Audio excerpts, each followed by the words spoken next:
अरे भारी बानी सब पे अकेला हो होई शिव जी के चेला।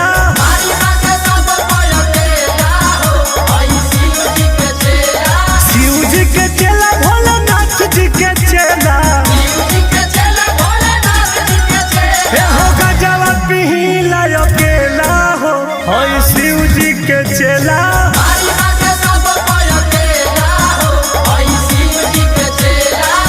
सरफराज बाबा